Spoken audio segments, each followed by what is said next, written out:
na ne yàlla daa bind te yemalewul am na ñu matal am ñu matlewul waaye ba mottali amee ba léegi kenn sonnatul buur kattan di produit 100% naturel sans effet secondaire ñu defare ko li nga xamante ni moo di petit cola bisaab ak jinjeer ñoo ngi jàppale leen ci seen wàllu kattan ak seen wàllu wërgu-yaram bu nekk jar na fi nguur ak keng ba ci kikirikiij waaye bii mooy seen buur di buur kattan ballonnement moo ci mën constipation faiblesse sexuelle diabète sinusite éjaculation précoce di joxe appétit sexuel teg ci itam day raxas sa biir ba mu set wecc wooteel gaaw ci 77 413 59 24 77 413 59 24 xar yëpp xar lañ waaye laadum da ciy gën te bu ñu nee góor ngóoraa tax.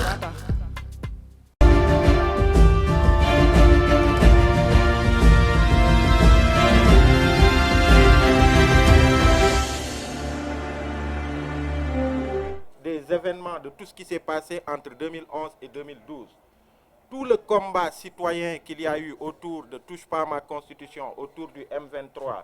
contre une troisième candidature de Abdoulaye Wade, que la constitution ne permet pas, et il a voulu malgré tout ça forcer. Vous avez vu tout le combat héroïque du peuple sénégalais. Mais tout le combat aussi qui a impliqué des hommes politiques, à l'image de l'actuel président de la République, Macky Sall, qui a été le principal d'ailleurs bénéficiaire de cette lutte historique du peuple sénégalais. Et vous avez pu voir aussi qu'après ça, après l'alternance, il y a eu des réformes qui ont été engagées pour permettre de clore pour de bon ce débat sur troisième candidature au Sénégal. Et après cette réforme, d'ailleurs, pour justifier cette réforme de la Constitution, en tout cas cette révision de la Constitution, vous avez pu entendre le président de la République à maintes reprises dire que conformément à l'esprit qu'il a amené au pouvoir, qu'il était important d'en finir avec ces questions de troisième mandat présidentiel. Et après aussi le référendum qu'il y a eu, vous avez pu voir à maintes reprises, il s'est prononcé encore sur ça. Et il a écrit même dans son ouvrage Le Sénégal au cœur avant l'élection de 2019 qu'il se présentait devant le peuple sénégalais pour demander un second et dernier mandat. Vous avez remarqué aussi que depuis un certain moment, il y a un doute qui s'installe dans la tête des Sénégalais par rapport à, en tout cas, par rapport au respect de la Constitution, cette disposition de la Charte fondamentale, mais aussi le respect de la parole donnée qui est la première personnalité de ce pays, qui est le père de la nation. Et nous avons estimé, en tant que société civile, qu'il était important d'avoir cette initiative-là pour que les vieux démons de 2012 ne se réveillent, mais pour aussi qu'on ne vive pas ce qui s'est passé en mars 2021 au Sénégal, avec les événements qu'il y a eu. Et donc, il y a eu un comité, un groupe de citoyens de la société civile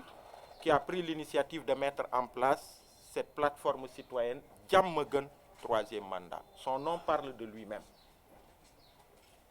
Et l'objectif, c'est de dogale mbir ñi. Dogale mbir yi, c'est une initiative préventive qui vise à s'adresser au président Macky Sall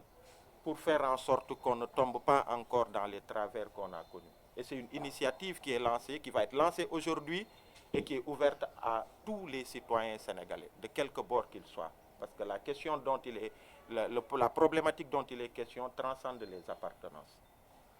jàpp nañ ni lii nii buñ ko dogaalewut du baax ci réew mi yàggut rek gis ngeen fi suñuy frères africains yu amoon fi benn initiative ci benn hôtel de la place, un concert privé dans un hôtel contre les troisième candidatures en Afrique, ñu tere leen ko. Yéen ñëpp teg ngeen ci bët. Yéen ñëpp teg ngeen bët démb benn bâche bi ñu bind bu ko sax jéem bu ay sénégalais bokk ci mouvement Y'en a marre am initiative taf police la ñu activé jox leen ay ordre pour ñëw ñu tekki ko, jeunes yu ñëwoon poliment di wax ak ñoom ñu arrêté leen yóbbu leen commissariat jusque tard dans la soirée. Ça veut dire ce que ça veut dire.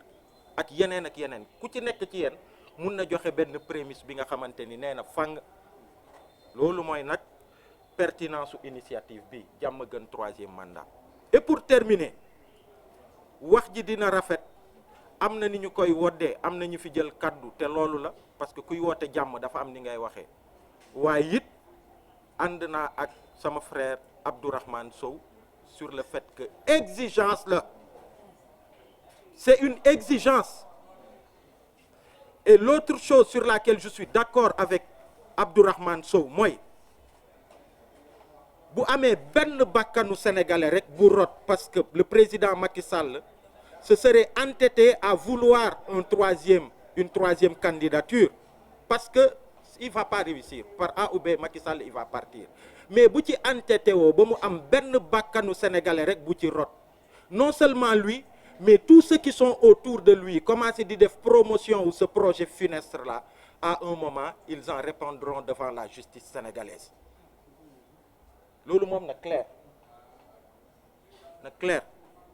ñuy yëkkati mbirum troisième mandat ci jamono joo xam ni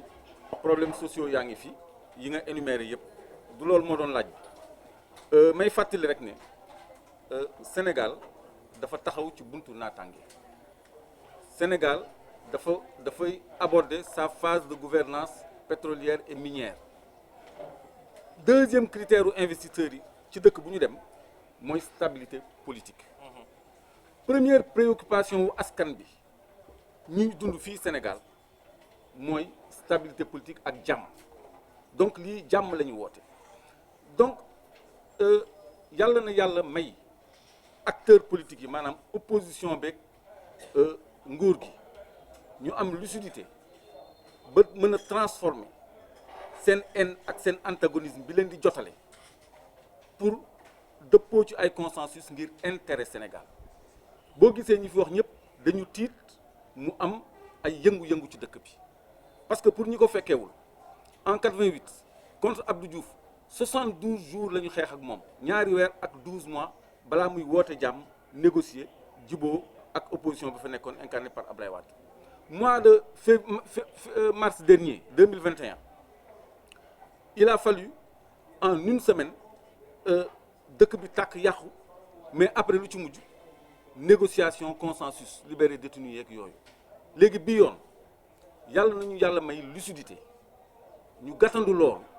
ba négam àla kulli aal danañu daje même après les cendres danañu daje pour sàkku jàmm jooju fu mu gënee mooy balaa dara di tàkk loolu mooy sensu jotaay beeg taxawaay bi kon wii lii priorité la parce que dëkk bu yëngatu mënoo cee defar social mënoo cee defar économie mënoo cee defar éducation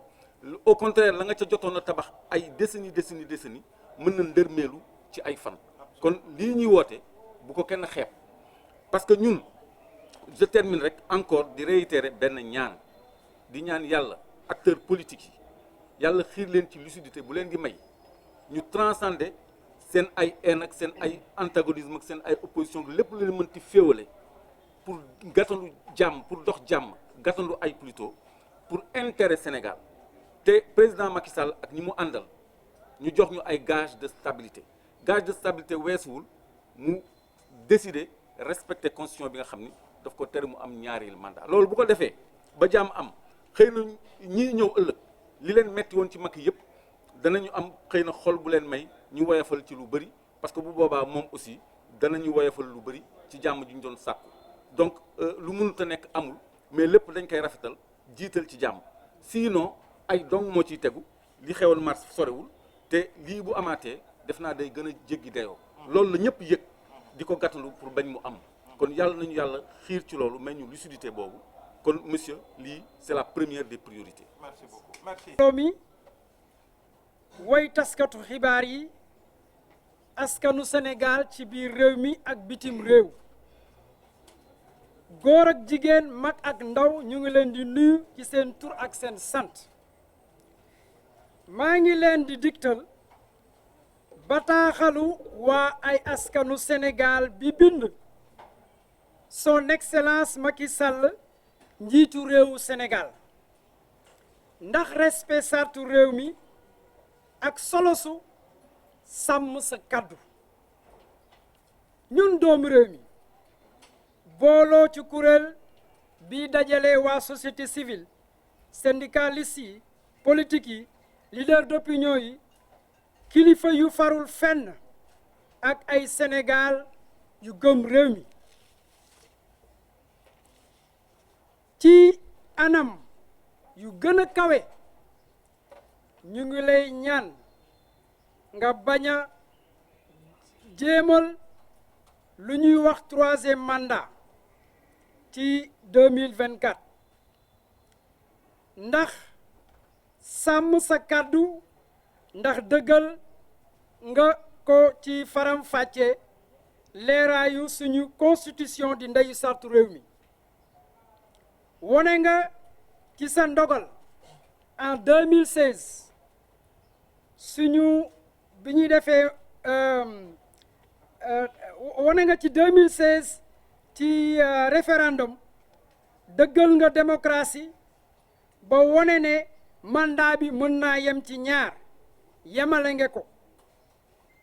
ci ñaar rekk yu mën a toppalante excellence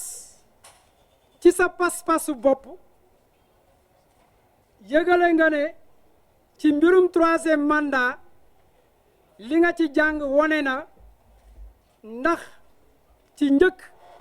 en 2012 ndax yaa ko njëkk a jëriñoo que ne kenn warut a mën a def lu ëpp ñaari mandat ñu ngi la koy fàttali kàddu yu am solo yi nga jëloon ndax dindi bépp lënt-lënt ci lu jëm ci ñetteelu mandat wone nga ne tëj nga ndeyu sarti réew mi ci képp ku bëgg a am ñaari mandat présidentiel yoo xamante ne mënu ko ëpp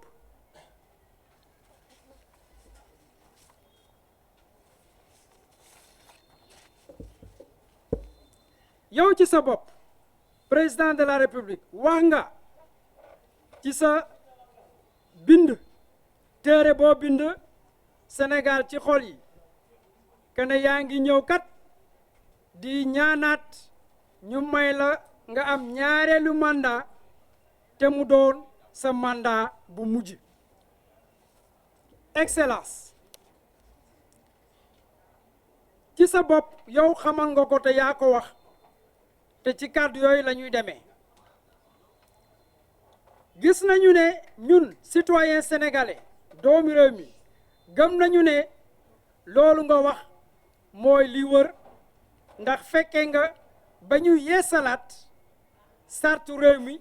ndax ñu mën a tëj mbirum mandat yi ndax jemele nañ ko ci ñaar képp suñu doxalin démocratie fës na ci àdduna si ci ndogal boobu fépp ci Afrique gis nañu ko bu ñu amee mbirum forcé 3e mandat ay ñaawteef ak ay tolof-tolof yu jéggi daayoo lay jur loolu moo tax ñu bëgg nag loolu bañ a am ci suñu réew monsieur le président yaakaar nañu ne tey di nga ñu gindi xam nañu ne di nga ñu éviter jàmmarloo ak tolof-tolof yi ñu gisoon 2012 ci lu jëm ci 3e mandat ndax ñu bañ a delluwaat fa ñu nekkoon bëgg nañu ndax ci biir réew mi jàmm gën di fi sax monsieur le président li ñu lay ñaan lu yomb la mooy nga jàkkaarloo ak sénégalais yi wax leen ne du ma def sama candidature 2024 te du ma def 3e mandat sama kàddu dama koy sàmm loolu la ñuy xaar ci yow te yaakaar nañ ne bis boo ko defee jàmm dal juboo ak manko dina sax ci biir Sénégal monsieur le président ñu ngi la koy ñaan respectel sa kàddu respecter ndeyu sartu réew mi ndax kat jàmm de moo gën 3e mandat jërëjëf. Merci beaucoup Denis di sant ñëpp man su fekkee ne dama toogaat fii tey ak li nga xam ne yëpp def nañu ko en 2011 2012 ci ay 3e mandat di ko xeex di xeex maa waxoon waxeet di taxaw naan Wade dégage bu ñu naree toggaat di ko def ak bakkan yi nga xam ne yépp tuuru nañu ak ñu ñu jàpp dafa mel ni dañuy dellu gannaaw te kat jamono ji ñu toll ci Sénégal nga xam ne dañuy dugg ci buntu boo xam ne mooy buntu prospérité am pétrole am gaz te it investisseurs yi àdduna bi yépp teg ñu seen bët nar a ñëw su fekkee ne bëgg nañu suñu doom yi nga xam ne ñoo fi taxaw ñuy xale yi ñu jox leen héritage bu baax dañ leen war a jox héritage boo xam ne day nekk ci Sénégal bu am jàmm parce que pétrole ak gaz ni ñu koy wax c'est des liquides inflammables soxlawuñu tension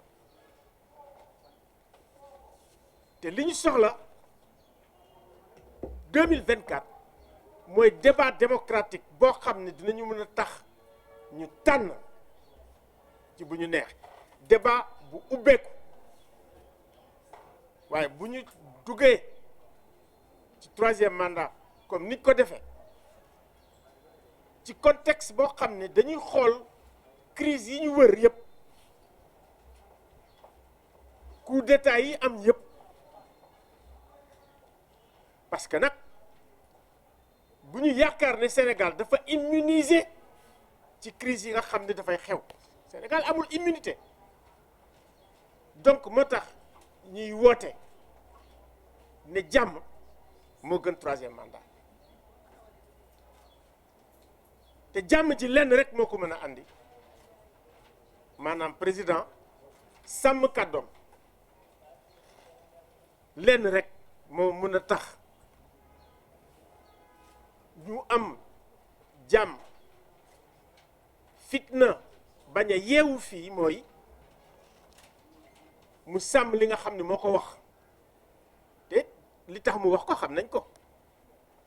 bi ñu bokkee xeex troisième mandat nga xam ne moo tax tey coalition bi toog ci pouvoir bi yépp toog parce que ñoom ñëpp mën nañ génne photo yi benn benn ñoo newoon rond-point Nelson Mandela dem Touba def lu ne ak ñoom pour di déet troisième mandat du am fa la jógee nag ne ah léegi nag pour ma tëj korosé ko mooy nul ne peut faire 2 mandats consécutifs parce que aussi man maa nga woon ca biir maanaam dañu corriger li nga xam ni moo nekkoon li xewoon en 2011 2012 kon nag moom tëj na dañ koy ñaan ñun citoyens sénégalais yépp ko ñaan ko réew mi dey dafa soxla nga jox xale yi lay dégg héritage bu baax mooy sàmm sa kaddu ci kilifa dafa baax héritage bu baax mooy comme am nañu macha allah pétrole gaz buy ñëw ñu mun ko exploiter te suñu génération yi di ñëw mun ci jëriñoo que askanu Sénégal mun ko jëriñoo c'est extrêmement important loolu laa amoon loo xam ne dama koy wax dégg na dama leen di bàyyi ngeen traduire en français. Médiation religieuse au Sénégal képp ku xam Sénégal xam askanu Sénégal xam ni ñuy doxee xam ne médiation religieuse mënut a ñàkk ci lenn lu ñuy def ci lépp lu ñuy def lu nekk rek li ñu koy wax mooy mars bii ñu jugee événement yi fi amoon taxawaay bi ci chef religieux yi taxaw ñëpp gis nañ ko ba mu demee ba nar a jéggi dayoo lenn rek moo tax jàmm dellu siwaat buñ ko fàttalikoo benn nit moo génn def déclaration ne je vous ai compris ñi doon taal bàyyi taal ñi doon sànni bàyyi sànni gis ngeen loolu ni mu yombee mooy suñu teewaay fii tey ne jàmm moo gën troisième mandat maanaam li ñuy ñaan su ko ci génnoon def kàddu mars bu ko déggee ba génn def ko duñu sax soxla médiation religieuse li ñu ñaan ñun suñu initiative bii nii bëgguñu mu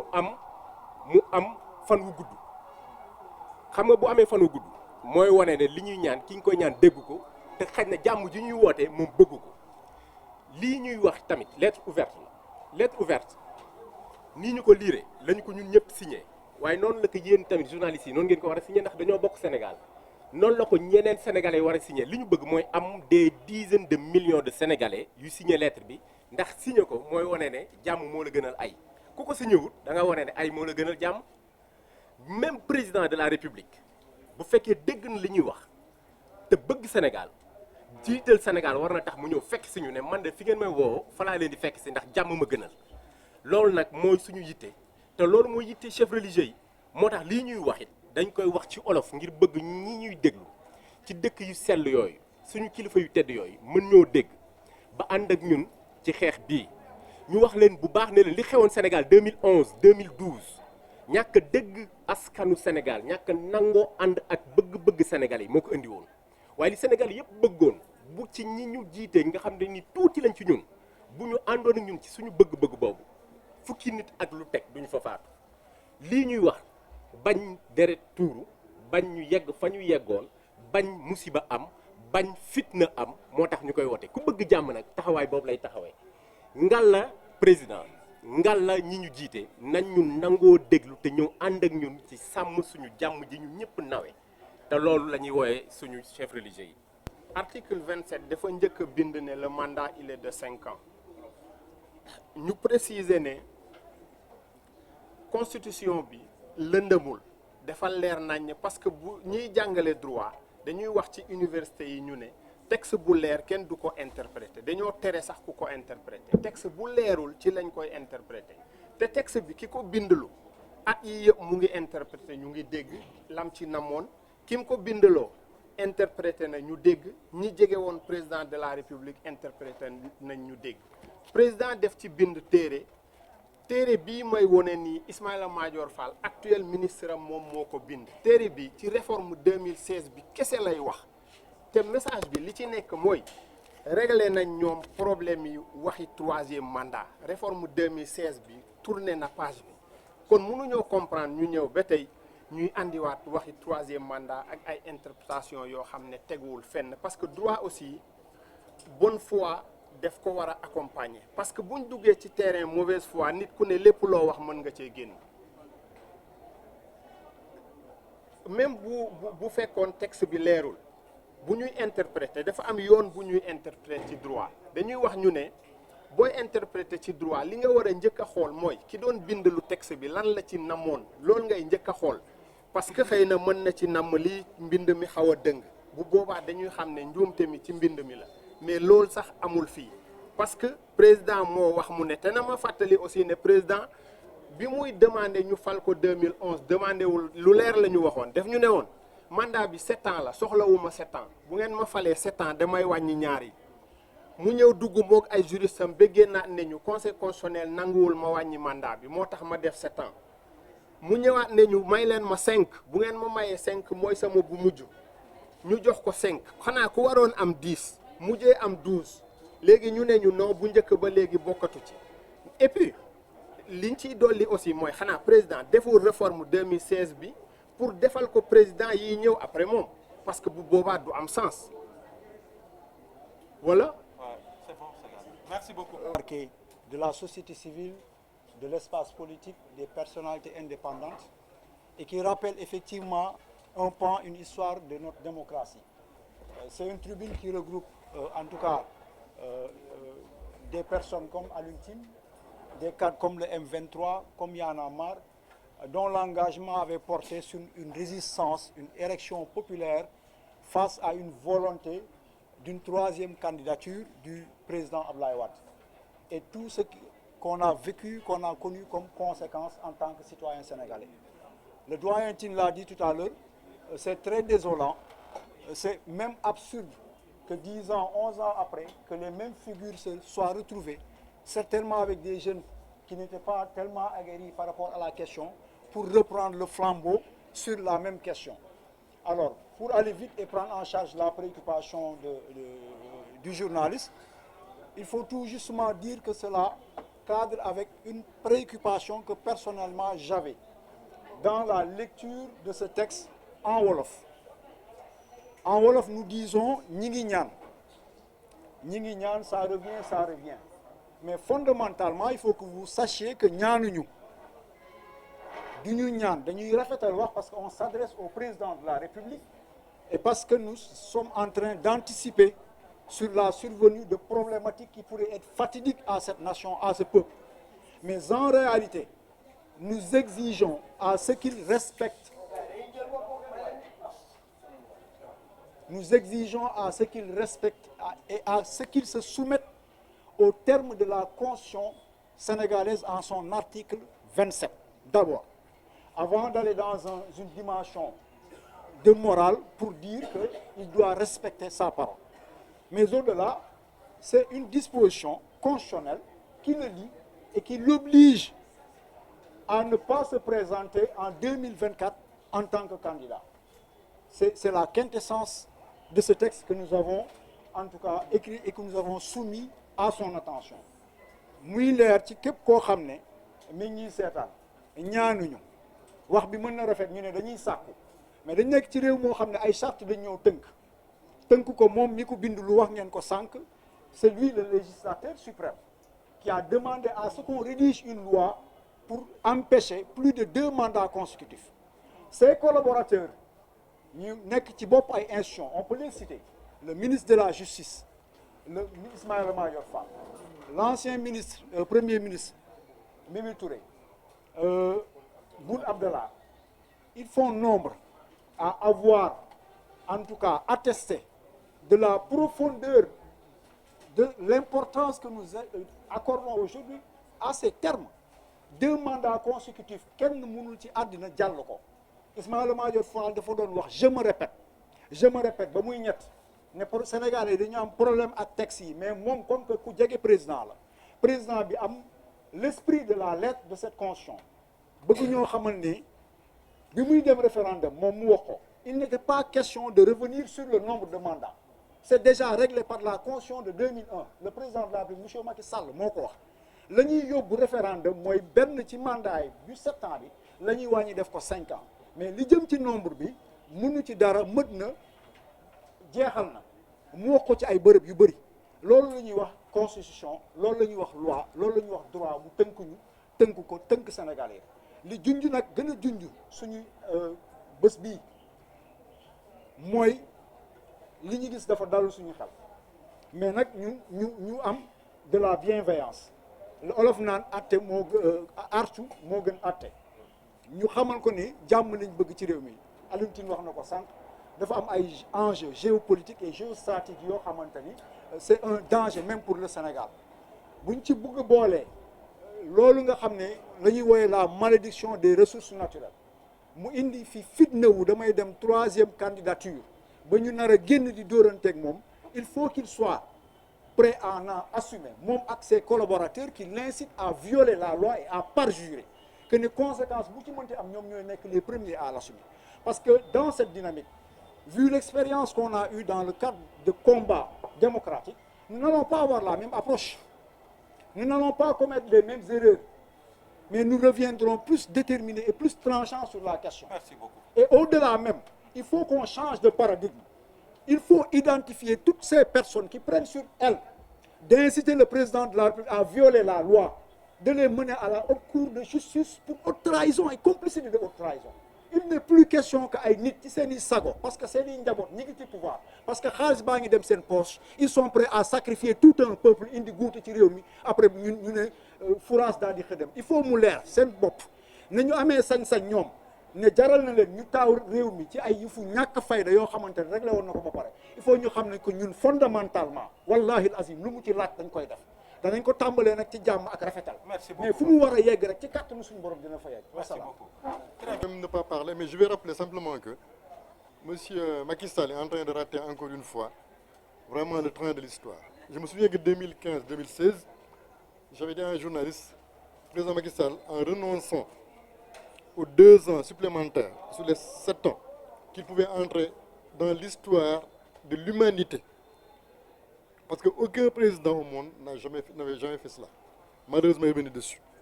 Ensuite, là, il a l'occasion, encore une fois, de rentrer dans l'histoire. C'est-à-dire de permettre Parce que souvenez-vous que le Sénégal, depuis le départ du président Senghor nous a imposé Abdou Diouf, on a enlevé Abdou Diouf on a enlevé Abdoulaye Wade, ainsi de suite. C'est-à-dire que le Sénégal n'a jamais choisi un président. On a toujours enlevé le président qui était là. Et si M. Macky Sall respecte sa parole, il permettra, en ne se présentant pas, bien sûr, il va permettre au Sénégal pour la première fois de choisir vraiment un président. Parce que, encore une fois, je ne sais pas si je me fais comprendre, nous n'avons jamais choisi de président. Nous avons toujours enlevé le président qui était là parce qu'il a déçu pour mettre après n'importe qui. En fait, tout sauf celui qui est là. Or, le président Macky Sall a l'occasion de nous offrir la possibilité, pour une fois, de choisir. Et aussi, man li ma jàpp pour wax une dernière fois li ma jàpp mooy yaa ngi wax sànq médiation religieuse moo si boppam kii ne yàlla parce que dafa ne génn na benn julli tabaski korité daal di ne gars yi kàbbar bi suñu julli tabaski wala korité rakkee bu njëkk bi ñaata kàbbar la gars yi ni ko juróom-ñaar mu ne bi si topp ñaata la gars yi ni ko juróom mu ne li si topp gars yi ni ko asalaamaaleykum mun nañ koon jeexal xam kon kooku doon posé question bi affaire durée mandat bi mag yi réglé na ko parce que xamal na ne moo si boppam que 7 ans si la bokk parce que dafa def benn métaphore def ko si affaire yu yàlla donc bu gën a fooyee yàlla man du ma religieux mais dama moom moo jël allusion moo jël métaphore boobu kon dafay répondre na ñëpp te encore une fois man soo ba personnellement je pense que le respect de la parole de n'importe qui moo nekk au-dessus de tout encore le respect de la parole de la première institution de la République c'est le président xam nga Assemblée nationale institution la mais Assemblée nationale mais fii c'est le président lui-même de la République qui est la première institution donc kàdduwam doy na su ko miimee rek def na wax waxeet te su dafay wax waxeet li daloon ki ko njëkkoon def dina ko dalaat te ñun bëgguñu loolu nan la. Lettre ouverte pour le respect de la Constitution et de la parole donnée. Nous, citoyens sénégalais, mouvements citoyens, organisations de la société civile, organisations politiques, vous invitons solennellement à ne pas présenter votre candidature à l'élection présidentielle de 2024 par respect pour la parole donnée et par respect pour l'interprétation claire et sans équivoque que vous n'avez cessé de donner de notre Constitution. Vous avez prouvé votre volonté de renforcer nos acquis démocratiques en confirmant la limitation du nombre de mandats présidentiels à 2, en verrouillant notre charte fondamentale en 2016. Nous saluons ce courage politique qui contribue à la stabilité du pays ainsi qu'à son rayonnement international. Excellence, vous avez su tirer les leçons de votre engagement personnel dans la lutte contre le 3e mandat, dont vous avez été le principal bénéficiaire en 2012. Nous vous rappelons vos déclarations très fortes, permettant de clarifier et de lever toute ambiguïté sur le sens de nul ne peut exercer plus de 2 mandats consécutifs. Verrou constitutionnel relatif à la limitation du nombre de mandats présidentiels à 2. Vous-même, Monsieur le Président,